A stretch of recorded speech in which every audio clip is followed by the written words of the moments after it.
This is specifically for Windows 11, but a lot of it still applies in Windows 10. You can follow along step by step. So let's get started. All right, guys, so we're going to start with the thing that usually gets hit the hardest after updates, and that would be startup apps. We can easily access this by going to our settings. Let's hit Windows key and I together on the keyboard. This brings us into our settings, and from here, we're going to go to Apps. We're going to go to Startup towards the bottom here. And if we just scroll down this list, we'll see everything that is allowed to start with Windows. If there are an excessive amount of startup apps enabled, this can make the computer laggy and slow, especially when booting your computer. So the key here is to turn off anything that we don't immediately need when our computer starts. We're going to want to leave things like our security software or cloud backups, but things like Spotify or game launchers or chat apps may not be necessary. We can simply toggle them to off. We're not uninstalling anything. We're just telling Windows not to auto start these on launch. So for example, I could turn off NZXT Cam. This is a utility software for the lighting on my computer. Probably don't need that to start every time. And I could also turn off Spotify, like I just mentioned. Everything else I'm fine with. These are cloud backups and important system processes. Actually, I will switch off Teams as well. There's another view that we can access in terms of managing our startup applications, and that's the legacy view from the task manager. If we close down our settings, we can do Shift, Escape, and Control all together to bring up our task manager. I'll go ahead and maximize this. And then here we can select our startup apps. We can see the status and the potential startup impact as well. So this is just another way that we can manage and view our startup applications. All right, guys, so step number 2, we're going to adjust our background apps and power mode. So we'll go back to our settings to start here, Windows key and I together. And we're going to start in System, which is right here. And then this time we're going to go to Power. So we're going to see power and battery settings. Here we can see Energy Saver. One option would be to select Energy Saver. You also may see a power mode. And so we could select Best Performance as our power mode. Now, the reason I don't see power mode, the reason it's grayed out, that's because I have the high performance power plan enabled from my control center. So we can also check the control panel. And if I go to System and Security inside of the control panel and Power Options, here we can see I have the high performance plan selected. So if this is set to balanced, we might see the power setting, the power mode setting available here. And if not, we can select it from our control panel. Again, that's Control Panel, System and Security, Power Options. All right, let's go back into settings. One note is that if you are on a laptop, you may want to choose balanced depending on your priorities or switch to best performance when you're plugged in and doing those heavier tasks. Now for background apps, we can reduce how much certain apps actually run in the background. Let's go back into apps on the left-hand navigation side. Here we'll go to installed apps. And then with certain applications, we're going to have an advanced setting option. For example, if I hit gaming services and advanced options, here we can see background app permissions. So this is a bit more of a tedious task, but we would want to have this set for either never or power optimized, and that's going to help us to maintain our performance. So again, it's a little tedious. You'll have to kind of go through and see which apps you can adjust this for or which ones you would want to adjust this for. But doing this for a handful of heavier apps can help to free up RAM and CPU, which again will make our computer run better. Our third step is to clean up after the update. So we're going to deal with storage and temporary files. We're still in our settings. Let's go to System. And here we're going to go to Storage. So we've got a few different methods. What we're going to look for is temporary files specifically. We can see I'm actually very low on disk space at the moment. And that's because I temporarily have some large video files on my desktop that I'm about to get rid of. But what we're looking for here are the temporary files. And then we're going to look at some of our storage management options as well. Windows updates can leave a lot of junk behind, and so old update files, cached installers, and other temporary data can eat up space and sometimes slow down performance, especially on SSDs. Now, I usually don't select downloads for my temporary files. I'm going to go ahead and click temporary files. We can see we've got thumbnails, Windows Update Cleanup, DirectX Shader Cache. We've got a few other things here, so you can pick and choose what you're comfortable deleting and what you're not.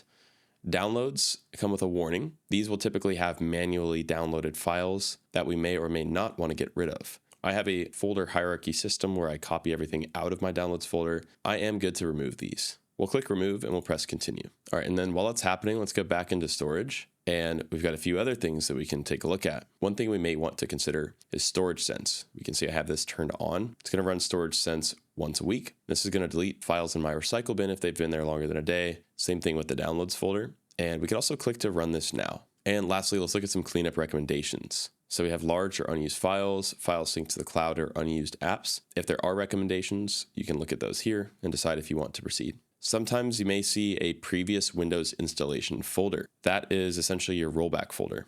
If you are certain that you're happy with this update and won't need to roll back, you can remove that, and that's going to help you to regain a lot of space. Next up, we're going to talk about visual effects and animations. I'm going to hit my Windows key, and I'm just going to type in View Advanced System Settings. It's going to bring us directly to Control Panel. And here, right off the bat, we're going to see a tab that says Performance. So Windows uses a lot of animation and visual effects, and these look nice, but they definitely do not help performance.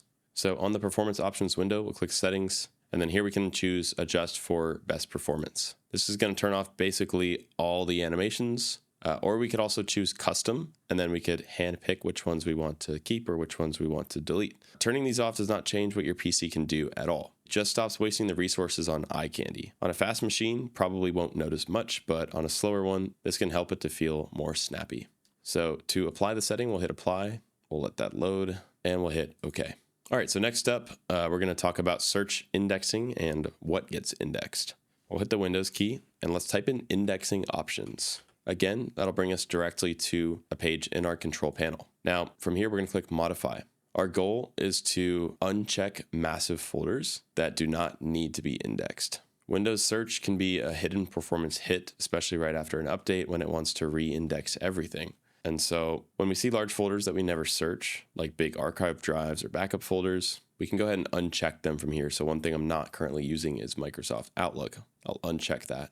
And this is going to reduce how much work Windows has to do in the background. I usually keep indexing on for the system drive, which is our local C disk. So I'll actually turn that back on. But again, wanting to turn it off here for some of the larger folders that are just unused. I would not recommend completely disabling search indexing unless you really know what you're doing. This is because it can make searching painfully slow. So we just want to trim what we can.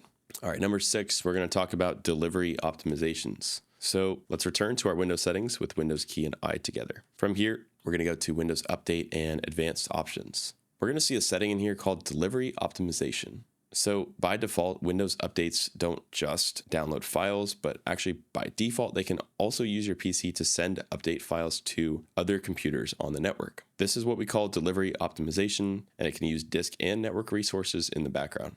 Now, we can see that mine is already switched to off. If yours is switched to on, then you may want to switch this off. On a local business network, there are some cases where this is useful, but for most small office and home office setups, turning this off will help keep your machine focused on your work. Okay, guys, and step number 7 is to check for stuck background processes after an update. So we'll go back into our task manager, and again, if you need a reminder, that is Escape, Shift, and Control all together on your keyboard. Okay, and then once we're here, let's go into processes at the very top. What we recommend here is just a quick reality check. So sometimes one app or one background process is the real culprit. And once we're in the Processes tab, we can sort by CPU and memory. So if I click this box, it'll sort by CPU, or I can click Sort by Memory. This is going to show us what is consuming the most resources at our present moment. So for example, if a browser with 20 tabs is always at 40% CPU, or a game launcher is sitting up there doing nothing useful, close it out. We don't want to randomly end system processes here, but obvious apps that we're not recognizing and are not using can be closed. If something is constantly spiking after an update, sometimes uninstalling and reinstalling that app can fix that issue. All right, guys, so just as a quick recap, we have disable unnecessary startup applications, adjust background apps in power mode, clean up temporary files and Windows Update leftovers, reduce visual effects and animations, optimize search indexing locations, turn off delivery optimization, and check Task Manager for CPU or RAM hogs. So I hope that this video helped to get your PC running quickly again. If it did, feel free to drop a comment letting us know which setting made the biggest difference for you. All right, guys, so that's going to do it for today's video. If you have any questions about anything we covered, feel free to drop those in the comments below, and we'll get back with you as soon as we can. If you're interested in purchasing Windows 10, Windows 11, Microsoft Office, Windows Server, remote desktop licenses, or a wide variety of other Microsoft software at a great price, be sure to check out Indigo Software. We'll have those links down below. As our channel continues to grow, we're constantly looking for new video topic ideas. If you have any idea suggestions, we'd love to know what those are. Most viewer commented requests get featured on our channel. Lastly, a like and subscribe would mean a lot to us as it helps to support the channel. So thanks again for watching. We'll see you guys next time.